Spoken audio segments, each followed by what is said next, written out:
Tajuk yang ke-69 muka surat 453 tentang Nabi Muhammad sallallahu alaihi wasallam wafat.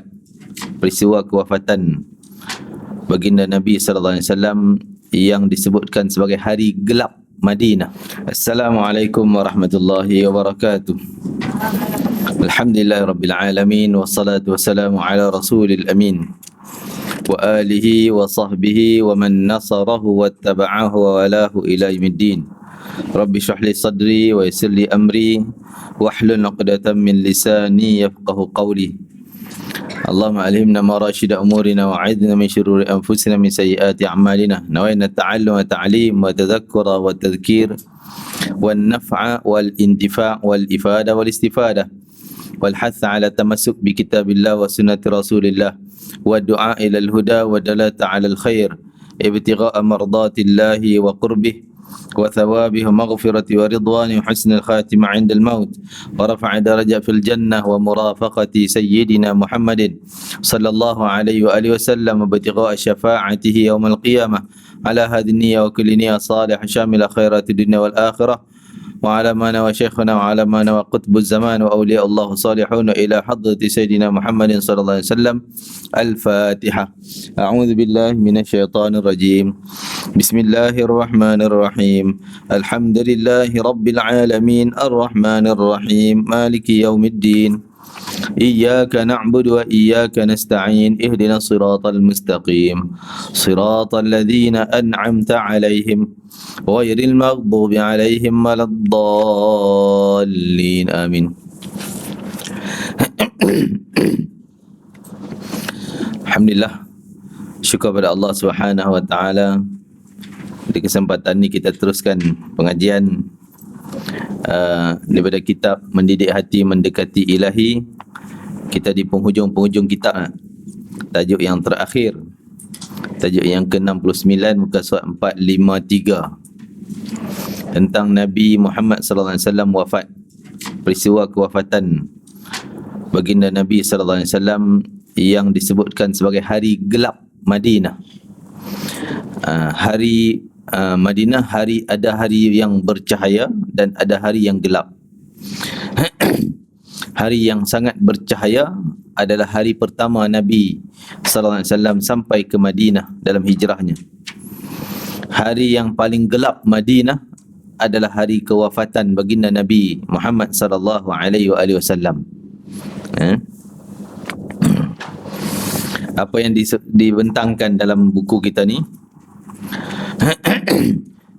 cuma bila kita dah tamat buku ni, tak tahulah kitab apa pula yang kita nak baca kan.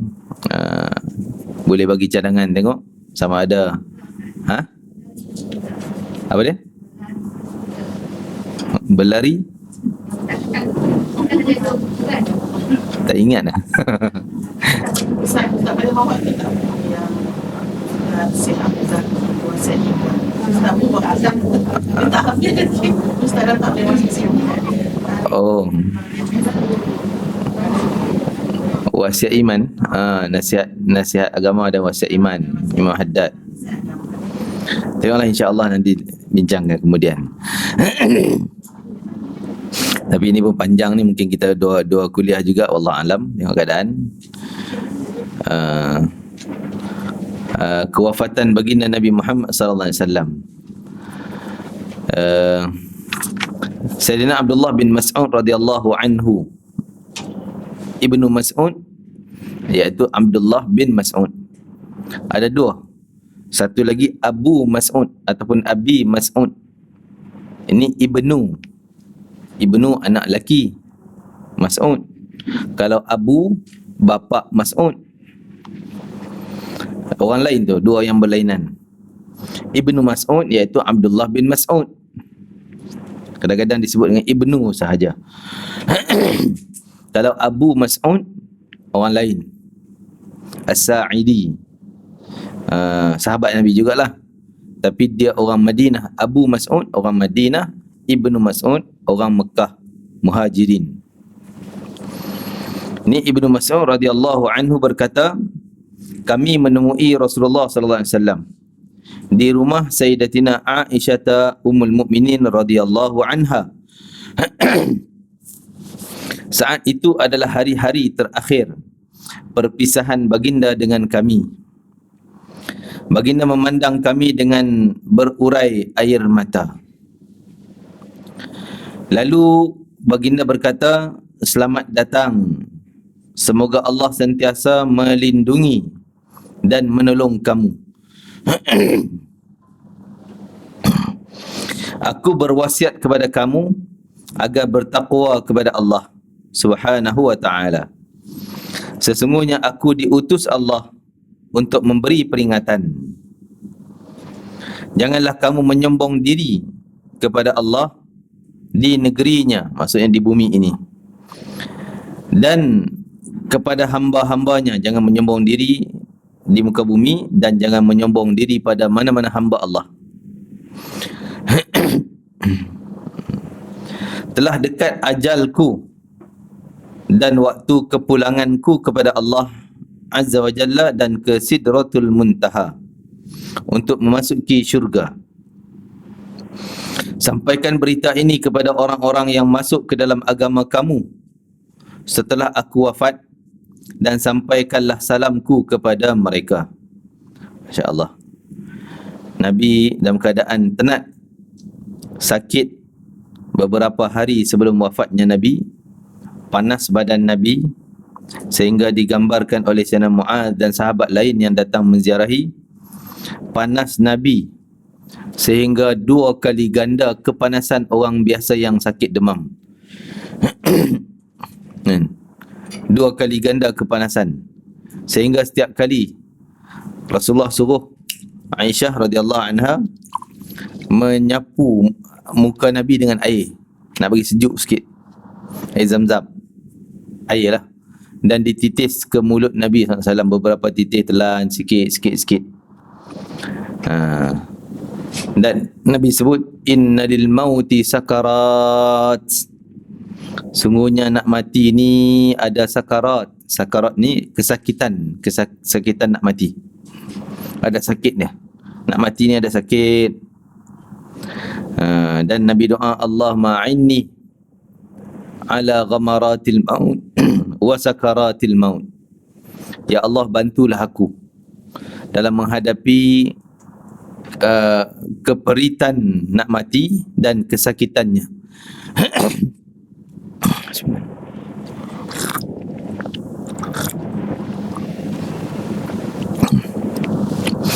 Sehingga ada ketika Nabi minta supaya Allah himpunkan semua sakit-sakit mati pada umat ni. Ambil semua sakit orang nak mati ni, kumpul bagi kat dia seorang je. Bagi dia sendiri yang menanggung sakit umat, supaya umat tak sakit lagi dah. Begitu cintanya Nabi kepada umatnya. Sentiasa Nabi mikirkan keadaan kita sampai kiamat, duk fikir tentang umatnya. Kan? Masya Allah. Dalam riwayat lain Nabi sebut ummati. Itu ada riwayat. Kadang orang kata ni tak ada lah, mana ada dia pernah sebut. Ada dalam kitab hadis Riyadhus Salihin menceritakan kisah ni. Mungkin ada disebutkan dalam buku kita ni. Nabi sebut ummati sampai menangis. Menangis basah janggut, bukan menangis keluar sebutir 2 butir titik mata je. Menangis sampai basah janggut. Ingat ke umat dia, sayang ke umatnya, prihatin terhadap kesusahan umatnya. Maka datang Allah suruh Jibril turun pergi cepat, tanya Nabi Muhammad, ma yubkika, apa sebab engkau menangis wahai Muhammad? Jibril pun datang tanya, dan Nabi jawab, wahai Jibril, Nabi Ibrahim pernah minta keselamatan untuk umatnya. Faman tabi'ani fa innahu minni wa man 'asani fa innaka ghafurur rahim. Maksud ayat surah Ibrahim tu, siapa yang ikut aku, kata Nabi Ibrahim, dia adalah orangku yang memang selamatlah orang aku. Tapi kalau dia tak nak ikut aku, masih maksiat, derhaka padaku, terpulang pada engkau yang maha pengampun. Masih Nabi Ibrahim mengharapkan keampunan untuk orang yang tak nak ikut ajaran Nabi Ibrahim. Masih ada harapan. Fa innaka ghafurur rahim, sungguhnya engkau Maha Pengampun. Nabi Ibrahim tak kata sungguh orang yang buat maksiat pada aku, engkau ni Maha memberi azab. Tak. Orang yang tak ikut aku, engkau Maha Pengampun. Maksudnya masih ada harapan, bagi harapan supaya Allah ampunlah dosa dia orang tu. Macam tu sekali. Nak supaya semua umat dia selamat. Nabi Isa juga pernah sebut, in tu'adzibhum fa innahum ibaduk wa in taghfir lahum fa innaka antal aziz al hakim. Kalaulah engkau ya Allah nak mengazab umatku, orang yang menentangku ni, fa innahum ibaduk, mereka hanya sekadar hamba. Maksudnya mereka takkan boleh lari, takkan boleh selamat. Kalau kau nak azab, mereka memang kena terpulang pada engkau ya Allah. Tapi kalau kau nak beri keampunan pada mereka yang tak menerima ajaranku, yang menentangku, sesungguhnya engkau memang Maha Perkasa, memang layak, memang engkau Maha Perkasa lagi Maha Bijaksana. Nabi Isa baca ayat tu, maksudnya cakap macam tu, merayu pada Allah. Aku ni macam mana? Nabi fikir, aku ni macam mana? Nak doa apa untuk umat aku ni? Ibrahim doa macam tu, Isa doa macam tu, aku nak doa macam mana? Jibril kata nanti aku report dulu. Jibril naik sekali lagi pada Allah Ta'ala, bagi tahu tentang jawapan Nabi Muhammad SAW. Allah perintah Jibril segera turun pada Muhammad, bagi tahu pada dia bahawa inna sanurdika fi ummatik, sungguhnya kami, yang Allah guna bahasa inna, sungguhnya kami, ni tanda penghormatan yang tinggi kepada Nabi Muhammad sallallahu alaihi wasallam. Kami pasti akan bagi engkau gembira, bagi engkau redha, bagi kau tenang terhadap umat kau. Tentang umat, engkau tenang-tenang je lah. Kami akan buat bagi kau tenang, kau gembira. Apa yang menggembirakan Nabi terhadap kita? Adakah Nabi gembira umat dia masuk neraka? Adakah Nabi seronok umatnya ni kena azab, kena siksa? Sudah pasti Nabi tak suka. Nabi tak gembira bila tengok umat. Contohlah kita ni, walaupun tak ada umat, umat kita lah dalam rumah ni, umat kita, anak kita, umat kita lah tu. Seronok tak tengok anak kita kena azab? Tak tergamak kita. Walaupun dia jahat pada kita, derhaka pada kita sebagai ibu, sebagai bapa, tapi bila dia kena azab, masuk penjara, kena seksa dalam penjara, oh sedih kita. Betul tak? Sedih. Walaupun dia buat silap banyak pada kita, sakit hati ni, sakit macam biarlah, biar dia kena. Tapi bila kena azab sungguh, tak sanggup kita nak tengok. Itu kita dengan anak kita. Nabi lebih berganda sayangnya pada kita umatnya, walaupun bukan keturunan. Maka Allah kata inna sanurdika fi ummatik, sungguhnya kami akan bagi engkau redha. Redha maksudnya tenang, gembira, senang, tak susah hati terhadap urusan umat kau. Kami akan beri engkau rasa tenang terhadap urusan umat. Masya Allah. Jadi sampai macam tu Nabi nak supaya umat ni Allah bagi keselamatan. Oh kalau macam tu jangan kita salah faham. Ada orang salah faham, oh kalau macam tu senang Ustaz, kita buat enjoy lah, buat maksiat dosa. Nabi dah bagi jaminan, dia akan, Allah akan bagi ketenangan pada Nabi Muhammad, selamatkan kita daripada azab. Ya, layakkah ummatik, itu perkataan ummatik, pada umat kau. Ada orang yang hidup sezaman umat tapi tak layak jadi umat. Kita ni layak tak jadi umat Nabi Muhammad yang akan dapat kejayaan sehingga menenangkan dan menggembirakan Nabi SAW. Cari jalan kelayakannya, qualify-nya, kan? Macam mana kelayakannya? Kita dekati Nabi SAW, dekati ajaran Nabi SAW, ikut apa yang Nabi suruh, ikut apa yang Nabi larang, tinggalkan. Kenal jasad baginda Nabi SAW, keluarga Nabi, ajaran Nabi, sunnah Nabi, apa dia suka, apa tak suka, layaklah jadi umat dia. Ni itu pun tak nak ambil tahu. Apa yang dia suruh, buat lebih kurang. Apa yang dia larang, lantak semua buat. Macam tu nak jadi umat Nabi Muhammad sallallahu alaihi wasallam, maka mungkin jadi tidak layak. Seperti ada hadis lain yang menggambarkan ada orang yang hidup zaman Nabi tapi tak layak jadi umat Nabi. Bukan hidup zaman Nabi, maksudnya hidup di zaman umat Nabi tapi tak layak jadi umat Nabi sallallahu alaihi wasallam. Satu ketika Nabi kata, ketika aku duduk di haud, kolam telaga Kautsar kita sebut, ramai orang dapat minum, Nabi serve bagi satu gelas minum. Ada lagi kumpulan umat datang berduyun, satu kumpulan datang nak masuk dalam kelompok orang nak minum daripada telaga Nabi. Tiba-tiba malaikat sekat dia orang tu. Oh, tak boleh dekat. Berambus belakang.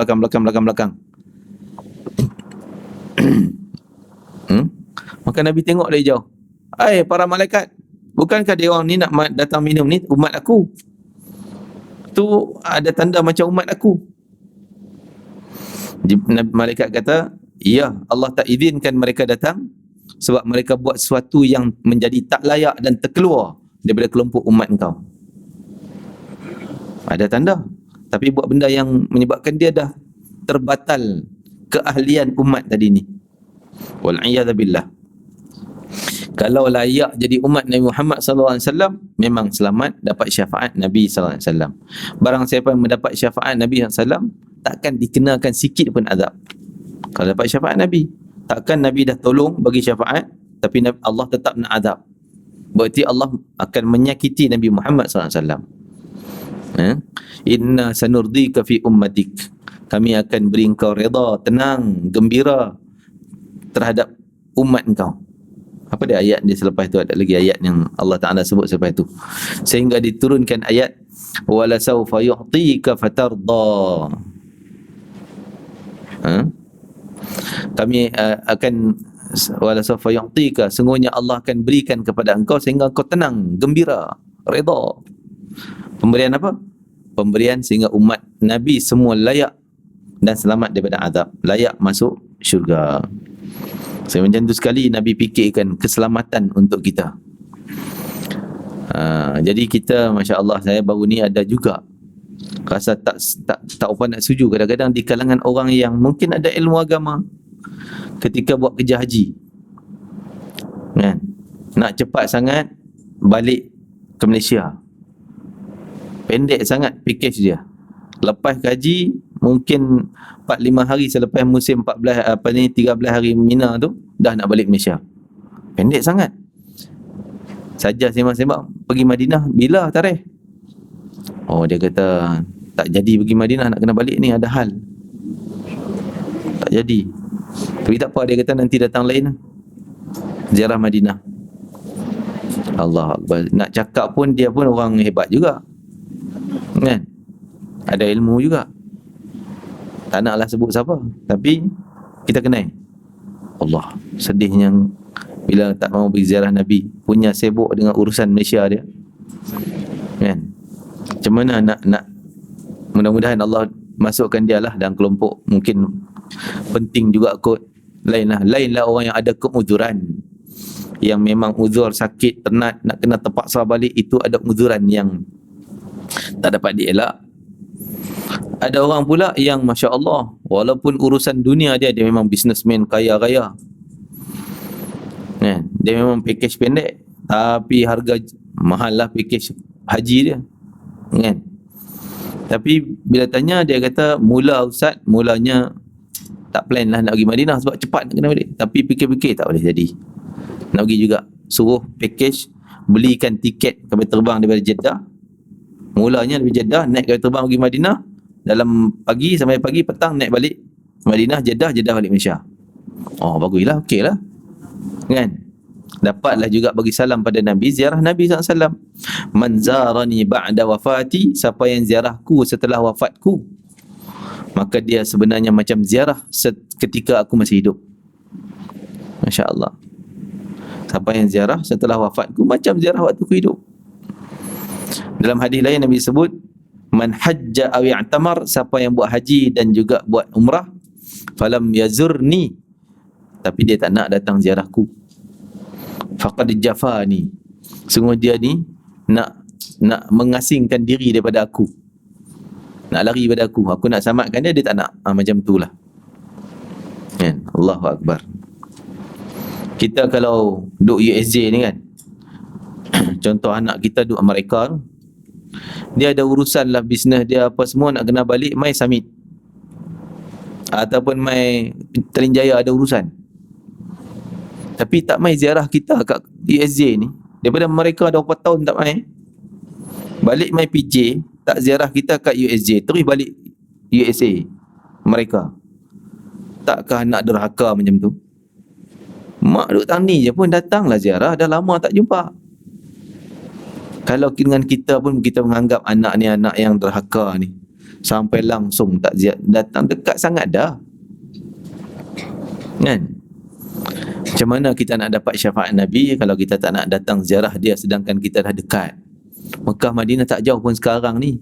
Naik kapal terbang mungkin lambat lah naik kapal terbang, nak kena pergi airport lah apa segala. Okey, train, kereta api, Allah, 2 jam sampai 2 jam setengah.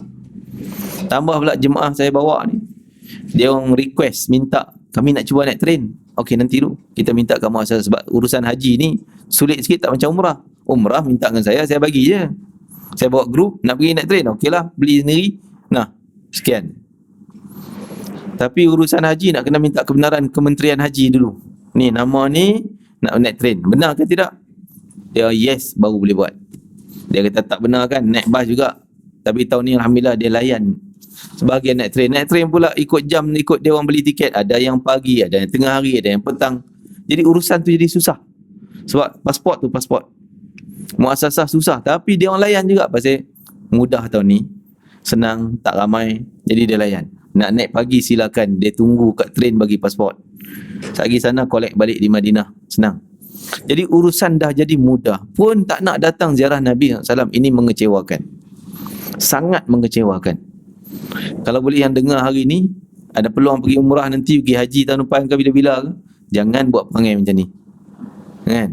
Jangan tak datang, walaupun kata oh saya dah datang, dia bagi alasan orang tu, dia kata saya dah datang bulan Ramadan dulu, dah ziarah dah Nabi.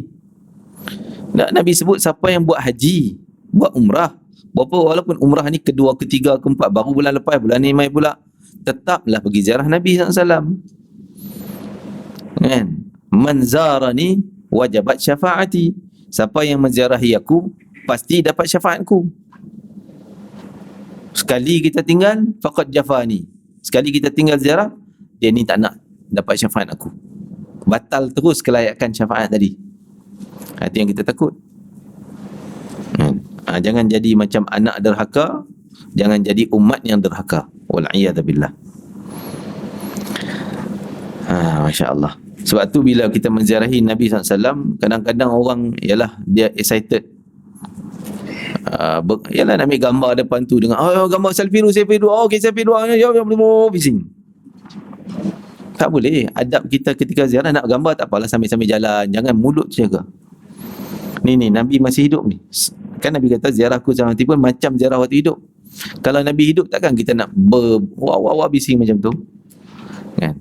Sekarang ni nampaklah tertib bila dia buat peraturan macam tu, kena guna i'tamarna. Tapi kami jemaah haji walaupun dah akhir-akhir pergi Madinah, dia tak tak guna i'tamarna, boleh masuk. Dia buat surat permitnya. Kami satu grup 100 orang, ni nama beratur, dia bagi jam tu, beratur masuk kan. Tapi boleh dapat 2 kali lah. I'tamarna pun kita request dapat, yang tamarna pun boleh guna, yang ni 2 kali masuk Raudhah. Kalau orang biasa masuk sekali guna tamarna, dia sekali je, tak boleh 2 kali. Jadi untungnya jemaah haji kan. Tapi orang umrah dia guna tamarna. Jadi bila dah masuk, memang tenang, kita boleh semayang tenang. Orang perempuan pun, time orang perempuan dulu kan, bila time orang perempuan, dia bagi orang lelaki itu 2-3 sah depan. Lepas tu dia bawa pengadang belakang rumah. Jadi perempuan ni sempit lah sikit, orang lelaki tetap boleh masuk walaupun time perempuan lepas isyak, lepas subuh. Sekarang ni dia bagi full untuk perempuan, orang lelaki langsung tak boleh masuk. Untuk lepas subuh sampai ke zuhur, lepas subuh pun lewat lah isyraq tu, bawa dia mengadang, tak bagi orang lelaki. Dan selepas isyak, lebih kurang pukul 9, setengah jam selepas main isyak, selesai isyak, dia tutup, orang lelaki tak boleh masuk dah sampai 1 kot, lebih kurang macam tu kan. Jadi rupanya tak ada langsung ruang lelaki, habis full orang perempuan boleh Sampai orang perempuan boleh duduklah dekat kawasan mihrab Nabi sallallahu alaihi wasallam. Sampai ke tiang depan sekali. Kan? Jadi untungnya kali ni, kan?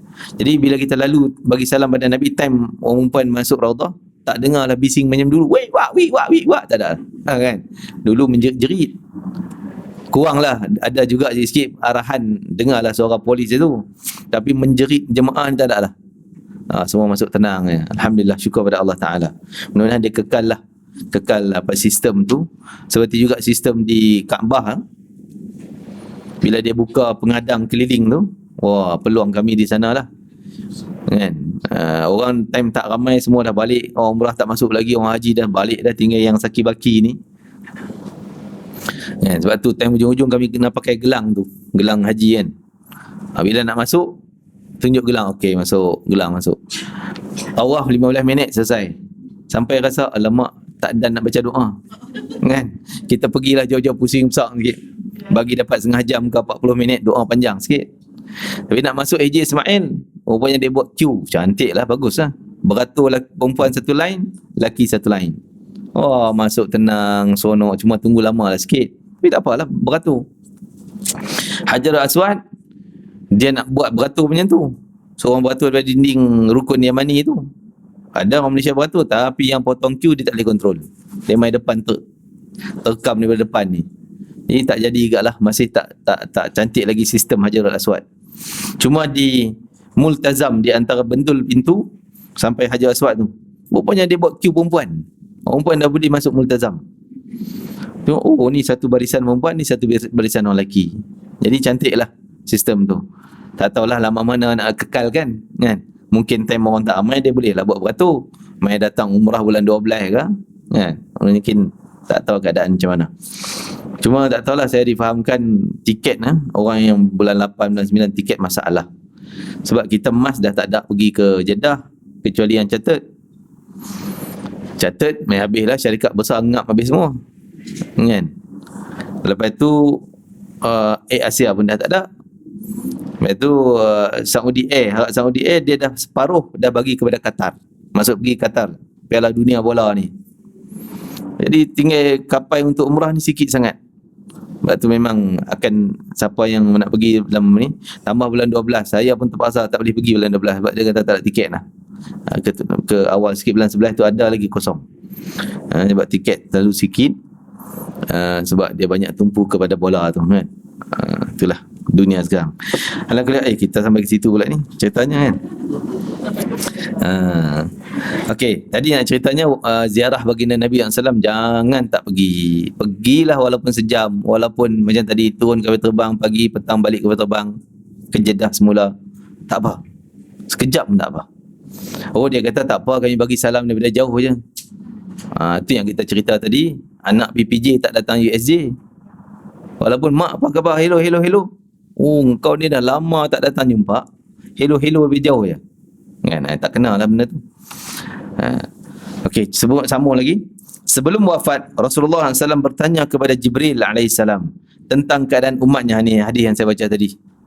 Ummati duk sebut benda tu.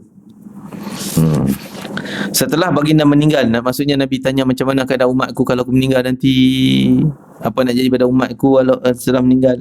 Allah kemudian memberi wahyu kepada malaikat Jibril, sampaikanlah kepada kekasihku bahawa aku tidak akan membiarkan umatnya. Inna sanurdika, tadi ni. Beritahulah bahawa mereka adalah kumpulan manusia pertama yang akan dibangkitkan dari muka bumi di mahsyar dan diuruskan hisab umat Nabi Muhammad dulu. Kalau nak ikut, patut umat Adam dululah, dia lagi lama dalam kubur. Umat Adam, Idris, Nuh, Saleh, Nabi Musa, Nabi Isa dulu. Tapi tak, keistimewaan umat Nabi Muhammad didahulukan. Sehingga Nabi kata, akulah Nabi yang terakhir diutuskan, tapi terawal dibangkitkan nanti. Dibangkitkan di mahsyar dan diuruskan urusan hisab segalanya, dan syurga terlebih awal. Semua umat manusia diharapkan masuk syurga kecuali setelah umat Nabi Muhammad SAW masuk terlebih dahulu. Umat lain takkan dapat masuk syurga selagi umat Nabi Muhammad tak selesai lagi. Selesai dulu umat Nabi Muhammad yang syurga ke syurga, yang neraka ke neraka, Yang zaman ni barulah umat-umat lain. Allahu Akbar. Tu istimewanya kita ni di sisi Allah Ta'ala. Kerana apa? Bukan kerana kita, tapi kerana Nabi kita, kerana kekasih Allah Subhanahu wa Ta'ala. Rasulullah SAW lalu berkata, sekarang hatiku menjadi tenang. Baru Nabi rasa tenang bila dah ada jaminan daripada Allah Ta'ala. Aisyah radhiyallahu anha menceritakan bahawa Rasulullah SAW menyuruh kami untuk memandikannya dengan air sebanyak 7 bekas yang diperbuat daripada kulit qirbah. Qirbah ni kalau kita sekarang ni botol lah kan. Botol besar, tangki air, botol lah. Qirbah ni kulit kambing yang dia keringkan, dia suci, samak semua cantik, keringkan jadikan botol air. Zaman dulu itulah simpanan air dia. Jadi dia orang selalu gantung kat dinding dalam rumah dia. Bila letak bawah kan dia meleleh keluar. Gantung bagi mulut qirbah tu. Mulut qirbah tu duduk atas lah, tak tumpah. Beberapa riwayat Sayyidina Jabir dan juga sahabat yang lain, Ummu Salamah, Ummu Sulaim menceritakan Nabi bila nak minum, tengok masuk dalam rumah orang ada qirbah duk gantung kat situ. Maka Nabi minumlah. Jadi minumnya berdiri. Minum berdirilah sebab qirbah gantung tinggi. Minum angkat tonggang. Minum itu. Jabir bin Abdullah, dia tengok Nabi minum situ, letak mulut muncung tu kat sini, macam kita minum botol kan. Bila Nabi balik, dia pergi potong yang kena mulut Nabi tu, simpan. Orang tanya dia buat apa? Ni nak buat syifa. Kalau ada sakit, celup bagi minum nah. Nak buat kenangan, simpan bekas mulut Nabi kena kat situ. Kalau kita zaman kita siapa semua orang yang tak faham ni, dia kata ta'assub lah, bid'ah lah, apa segala macam. Para sahabat, Ummu Sulaim buatnya tu. Dia tengok Nabi minum dalam rumah isteri Nabi, Ummu Salamah. Ummu Sulaim ni khadimah lah, perempuan yang berkhidmat di rumah isteri Nabi. Malam esok Nabi nak datang sana, dia pergi cuci kemas-kemas sebab Nabi datang. Nabi balik, dia pergi kemas balik. Antaranya dia berkhidmat pada isteri Nabi, Ummu Salamah. Maka dia nampak Nabi minum berdiri macam tu dan kena kat mulut, dia pun pergi potong, simpan untuk buat syifa dan sebagainya. Kesan kena mulut Nabi SAW. Ibnu Abbas, Abdullah bin Abbas, dia waktu tu duduk belah kanan, Abu Bakar duduk belah kiri. Nabi minum air. Nabi memang suka mendahulukan kanan daripada kiri, tak kira siapa pun. Jadi kanan ni budak, Abdullah bin Abbas budak lagi tu. Sebelah kiri Abu Bakar orang tua. Jadi Nabi serba salah dalam keutamaan nak dahulukan kanan kan nak dahulukan orang tua. Maka Nabi tetap mendahulukan kanan. Nabi tanya Abdullah bin Abbas, izin tak? Boleh tak izinkan bagi kat orang tua dulu? Abu Bakar duduk sebelah ni. Abdullah bin Abbas budak-budak. No, aku dulu. Tak ada, aku nak dulu. Bila dia ambil gelas, mangkuk minuman Nabi tu, dia cari mulut Nabi kat mana tadi? Sini. Dia pun tak minum. Nak kena mulut Nabi juga. Ambil barakah daripada kesan baginda Rasulullah SAW. Jadi qirbah tadi dibuat jadi tangki air tu, maka dibuat siraman mandi Nabi SAW. Maksudnya Nabi mandi sampai 7 botol tu ke? 7 qirbah? Tak, bukan 7 qirbah tu. 7 air yang berbeza. Maksudnya tangki tu ambil sikit, ni sikit, ni sikit, ni sikit. Setelah mandi, baginda kelihatan segar sehingga dapat mengimami kaum muslim melaksanakan salat. Ini mungkin juga jadi sebab orang dulu buat syifa pergi cari 7 kolam air kan.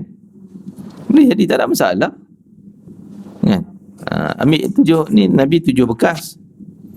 Ambil sikit kolam Masjid Al-Falah, kolam Masjid Madaniyah ke mana ke, campur.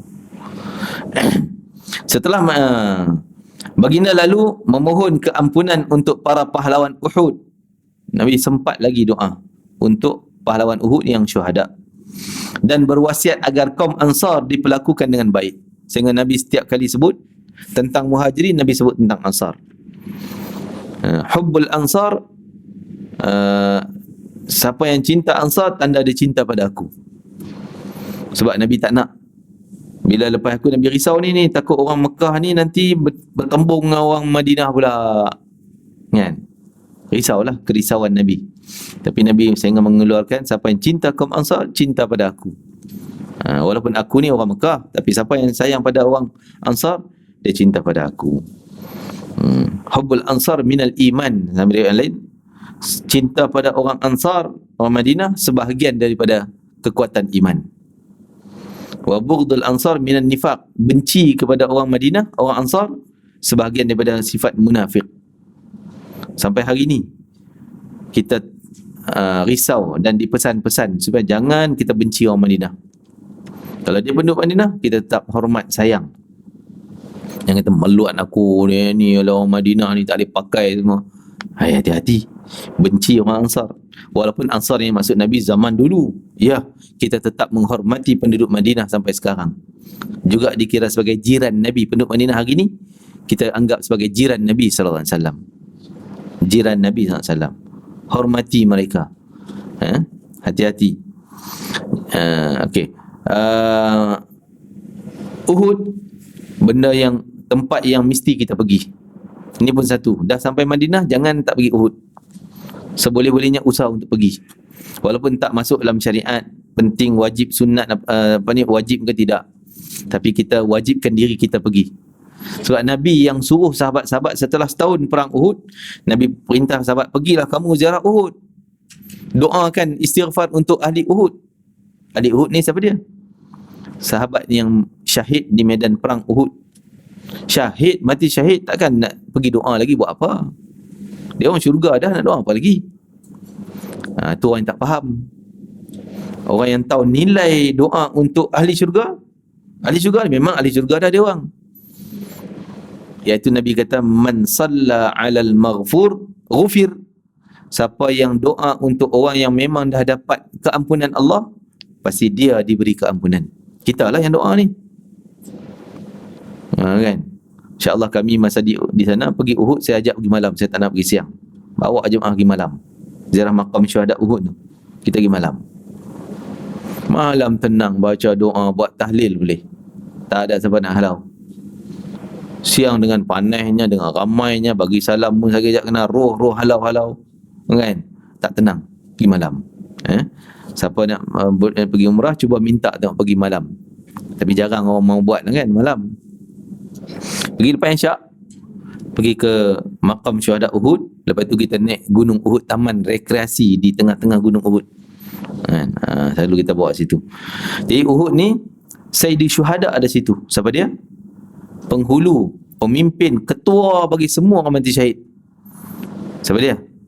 Sayyidina Hamzah bin Abdul Muttalib, bapa saudara Nabi, yang digelar pingat dia apa dia? Asadullah, singa Allah. Kan? Hebat Sayyidina Hamzah.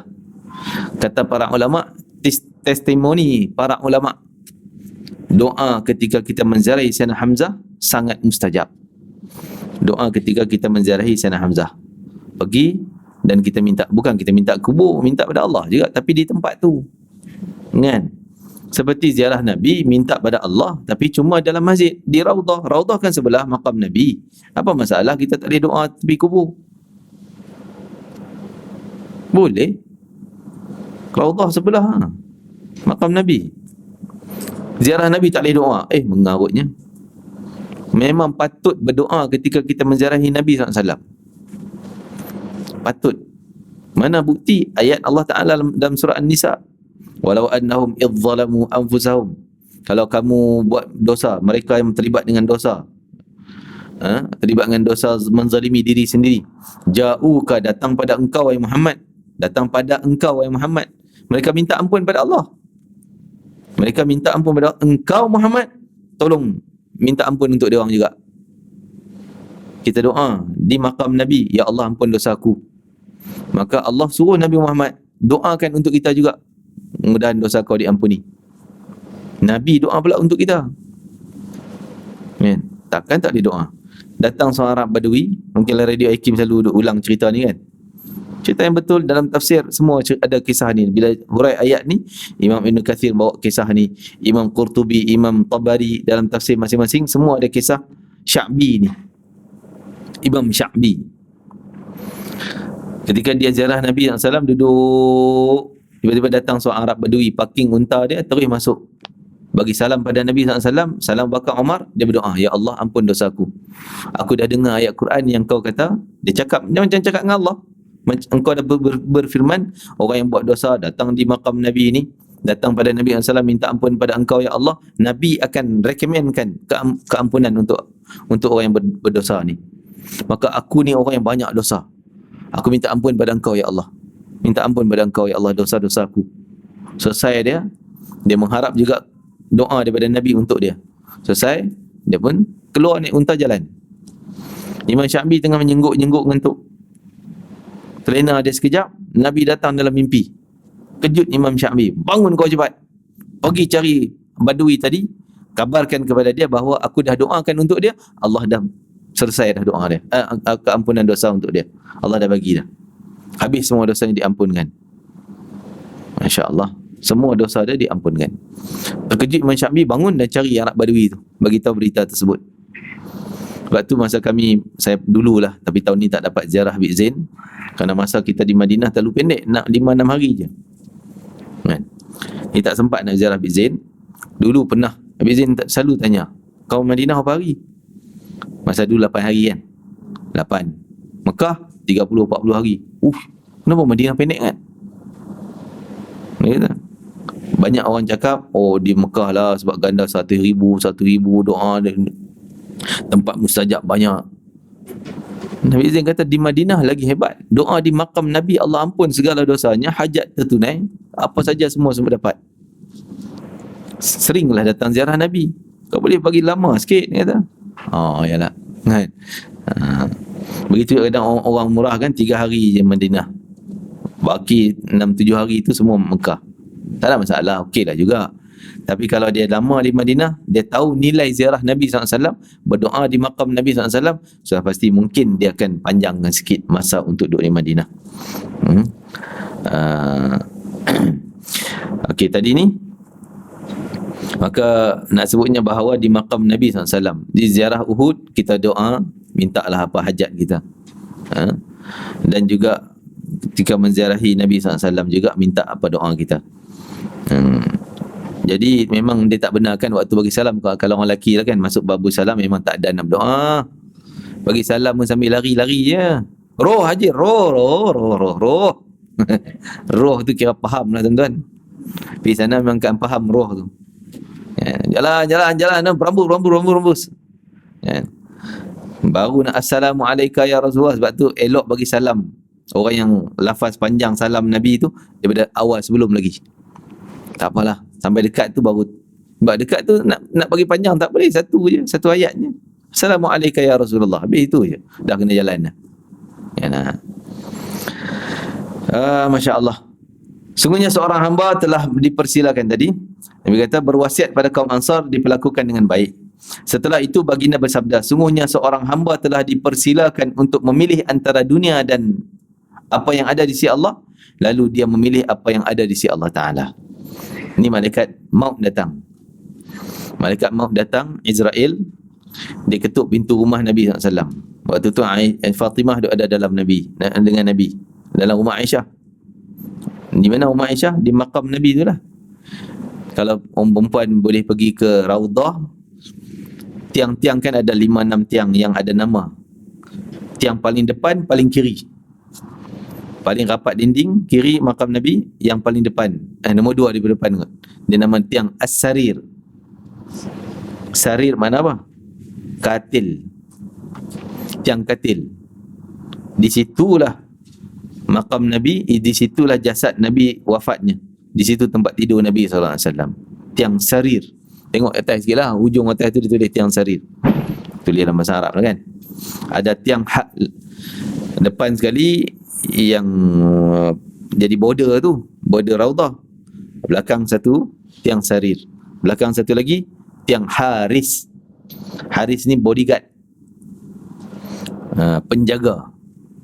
Tempat Sayyidina Ali jaga situ, sahabat-sahabat yang nak jaga rumah Nabi duduk tunggu kat situ, bodyguard. Lepas tu belakang lagi satu tiang Wufud. Wufud ni mana apa? Mana delegasi. Nabi selalu kalau orang nak jumpa, Nabi kata pergi tunggu kat situ. Jadi dinamakan tiang tu tiang delegasi. Nabi jumpa sahabat, orang yang nak jumpa tu dekat situ. Tiang Aisyah dalam sikit lah kan? Ada tempat-tempat tiang taubat dan sebagainya. Tiang yang berapat dengan tempat mihrab Nabi. Mihrab Nabi tempat Nabi semayang tu, imam tu, yang sekarang dah jadi Imam Masjid Nabawi, duduk kat situ, semayang situ. Dulu Imam Masjid Nabawi depan, tapi dia pindah ke mihrab Nabi sekarang. Jadi tiang yang berhampiran dengan mihrab Nabi namanya tiang Nakhla, tiang nakhil kayak gitu, tiang apa ni, batang kurma. Kisah batang kurma menangis tu kan, ditanam di situ. Ala kulli hal, itulah kalau masuk Raudhah ni. Okey, setelah itu baginda bersabda, sungguhnya seorang hamba jadi nak cerita malakul maut tadi datang ketuk. Tong. Fatimah tanya, siapa tu? Nabi sakit ni. Diam, tak jawab. Duk lama pula ketuk pula. Tong. Siapa tu? Kan? Ni Nabi tengah sakit. Diam, tak jawab. Tak tahu siapa. Lama ketuk pula kali ketiga. Nabi terbuka mata. Siapa ketuk tu? Fatimah kata tak tahu. Siapa yang ketuk? Tanya tak jawab. Nabi tahu yang ketuk ni bukan orang. Kalau sahabat beradab, mereka pastikan sebut, saya nama ni. Ni orang lain ni. Ni bukan penduduk bumi ni. Ya, nak kenal aku malaikat maut lagi. Fatimah pula mungkin terkejut kan. Nabi kata, panggil dia masuk. Dia adalah tetamu Allah daripada Allah Ta'ala. Masuk malakul maut. Fatimah dah tak ada lah, maksudnya pada malakul maut tak minta izin pada Nabi Muhammad SAW. Pilih, inilah pilihannya. Sama ada nak sihat kekal duduk di muka bumi lagi, kembali sihat, atau nak pilih di sisi Allah, Ar-Rafiqil A'la. Maka Nabi kata Ar-Rafiqil A'la, Ar-Rafiqil A'la, Ar-Rafiqil A'la. Maksudnya nak kembali pada Allah, nak kembali pada Allah. Semua para Nabi, malaikat akan minta izin dulu nak cabut nyawa. Kan? Boleh tak, sedia tak aku nak cabut ni? Kan? Semua Nabi pasrah kecuali Nabi Musa je tombok malaikat maut, penampar malaikat maut. Nabi Musa kan kasar. Datang malaikat maut kata, Allah hantar aku ni suruh minta izin nak cabut nyawa engkau. Siapa engkau? Aku malaikat cabut nyawa. Pada pang kena penampak. Betul ni, bukan cerita buat lawak. Pang kena penampar malaikat maut. Naik atas malaikat, mengadu pada Allah, ya Allah, engkau hantar aku ni pada orang yang tak suka mati ni. Dia tumbuk aku, tampar aku ni. Oh, dia tak nak. Allah kata engkau pergi sekali lagi. Oh pula, kena pergi pula. Kenapa pula atau lah ni. Pergi sekali lagi kat dia, bagi tahu dia kalau dia nak minta extend nyawa lama mana, aku izinkan. Okey, sampai tahap dia letak tapak tangan dia belakang lembu. Berapa helai lembu yang ditutup oleh tapak tangan, setiap selai setahun. Kalau kena 1000 helai, 1000 tahun. Aku boleh extend banyak tu. Habis malaikat maut datang mengeletak kan. Musa, sekian tawaran Allah. Itu Musa tanya pula, yalah kalau aku letak 1000 tahun, 1000 helai, 1000 tahun. Selepas 1000 tahun tu mati ke tidak? Malaikat maut kata, yalah Allah extend banyak tu. Yalah, lepas tu mati juga. Kalau gitu mati sekarang lah. Cabut lah.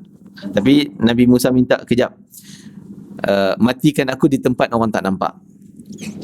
Bawa dia jalan sampai ke bukit, dia sendiri yang korek liang lahatnya, dan dia baring situ, di situ dicabut nyawa.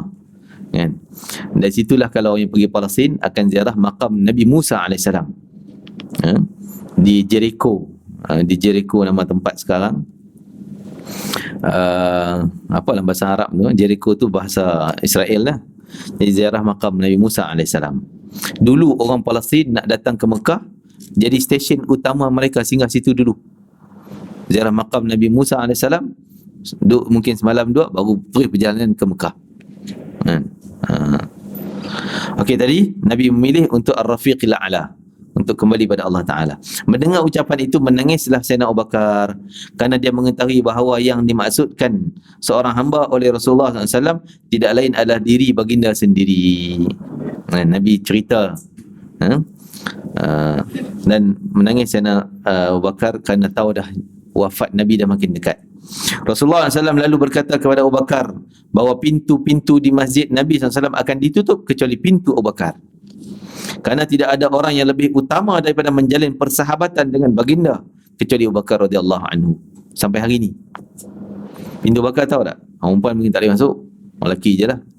Kan? Pintu tu belakang Babu Salam. Babu Salam pintu nombor 1. Belakang Babu Salam itulah pintu-pintu rumah, pintu Abu Bakar As-Siddiq. Nabi kata malam-malam tutup semua pintu lain. Pintu Abu Bakar jangan tutup. Tanda kemuliaan Sayyidina Abu Bakar, kecintaan Nabi pada Abu Bakar. Sudah pastilah, kan? Sayyidina Abu Bakar ni daripada awal Islam membela Nabi, habis harta dia untuk dakwah Nabi sallallahu alaihi wasallam dan sebagainya. Nabi sayang pada Abu Bakar, penghormatan yang tinggi pada Abu Bakar. Sampai hari ni, kalau dia orang tak nak bagi masuk juga pintu tu, sebab pintu tu boleh pergi ke Raudhah. Kan? Masuk pintu tu lintas sekejap sampai Raudhah dah. Jadi dia buat apa? Dia pintu terbuka. Kita tengok dari jauh pintu kan tinggi kan. Oh, terbuka tu. Pergi-pergi dekat rupanya ada kain pengadang. Tak bagi masuk juga.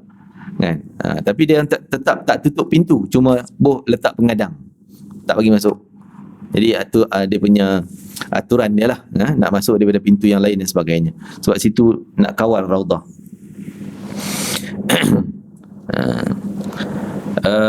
Kalau dulu zaman Raudhah tak ada tamarna, tak ada kawalan tu, senang kita masuk dari situ. Masuk situ terus sampai Raudhah. Kena berebutlah sikit zaman dulu tu.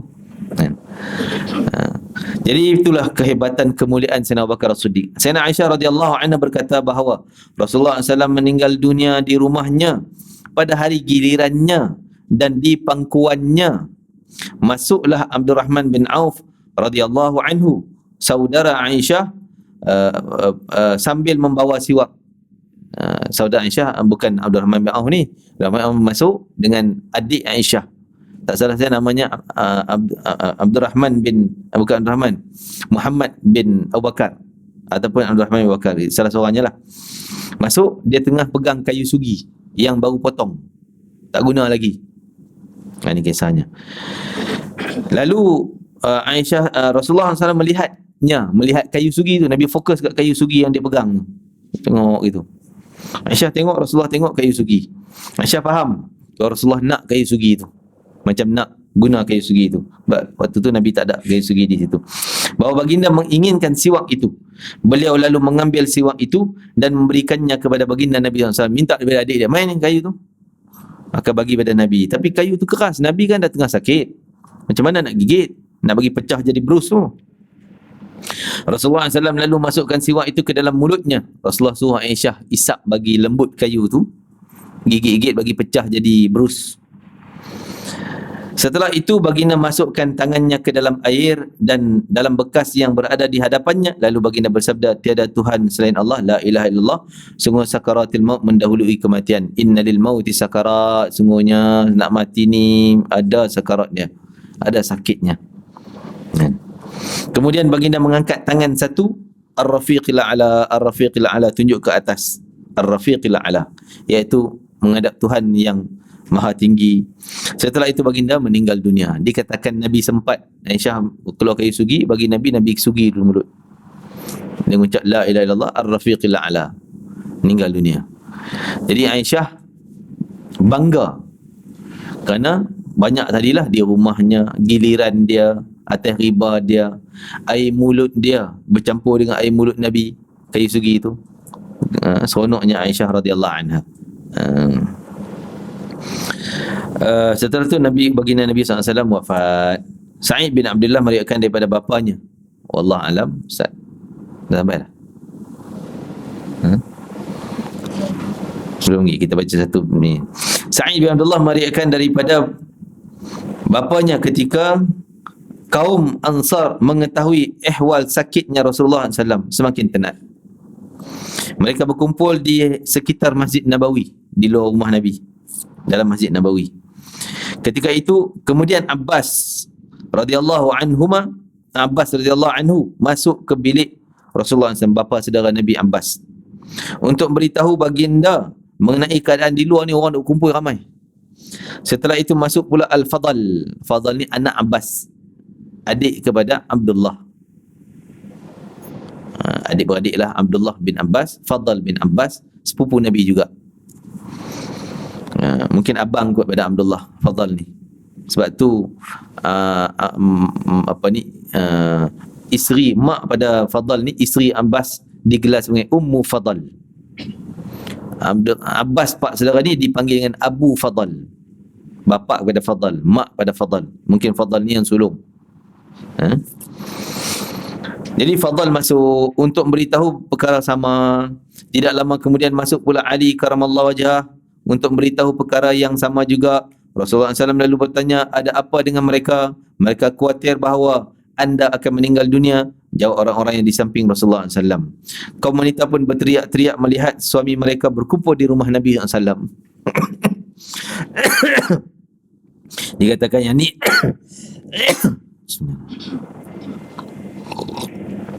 sebelum peristiwa wafat Nabi lah. Abbas masuk ni, sehingga Nabi suruh Fadal dengan Sayyidina Ali papah. Angkat nak keluar juga pergi masjid, nak semayang juga jemaah. Masya Allah, hebatnya. Dipapah Fadal dengan Ali, papah Nabi, usung Nabi sampai ke tempat semayang, keluar jumpa dengan sahabat-sahabat yang berkumpul ramai menanti berita baginda Nabi SAW. Masya Allah. Mudah-mudahan dalam tiga itulah kita ulang balik kisah Sa'id bin Abdullah ni akan datang. Jadi mudah-mudahan kita dapatlah gambaran penghayatan bagaimana peristiwa kewafatan baginda Nabi SAW yang disebut sebagai hari gelap Madinah. Setelah dapat berita kewafatan Nabi, semua menangis, sehingga dikatakan Madinah macam hujan air mata. Hujan air mata, menangis semua orang. Kisah Umar mengamuk, tak tenang, kisah Abu Bakar dan sebagainya, kisah macam-macam berlaku pada hari tersebut. Wallahu alam. Kita berhenti kala itu. InsyaAllah ada masalah yang kita tamatkan kitab ni, insyaAllah.